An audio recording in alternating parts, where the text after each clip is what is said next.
Freedom of প্রেসের জায়গায় কেউ বলতে পারবে না আমরা কারো কণ্ঠ রোধ করেছি, কেউ বলতে পারবে না। যদি হয় আমাকে জানাবেন। অন্তত এই ইন্টারিম গভর্নমেন্ট কাউকে বলছে না আপনি এটা লিখতে পারবেন না, লিখবেন না, বা আপনি এটা আর যদি ভুল হয় আমি আপনাদেরকে জানাচ্ছি যে আপনার এটা ভুল হয়েছে, আমি আপনাকে কারেক্ট করার জন্য বলছি, আমি একটা রিজয়েন্ডার পাঠাচ্ছি।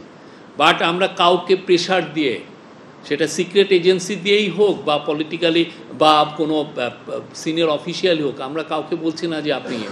তো একটা ব্রিলিয়ান্ট একটা আমি বলবো যে ফ্রিডম অফ এক্সপ্রেশন একটা আবহ তৈরি হয়েছে, সবাই তার মতামত দিচ্ছেন এবং অনেক ক্ষেত্রে অনেকে অনেক মিথ্যা বলবো যে এর ফলে যেটা হয়েছে যে ডিসইনফরমেশনও প্রচুর ছড়ানো হচ্ছে এবং এটাকে ট্যাকেল দেওয়া আমাদের জন্য এটা একটা খুবই আমি বলবো যে চ্যালেঞ্জিং কাজ হয়েছে। আমরা এটা নিয়ে খুবই আমি বলবো যে এটা আমাদের গভর্নমেন্ট কেন, সামনে যে কোনো গভর্নমেন্ট আসলে এটা হবে তার একটা বড় কাজ।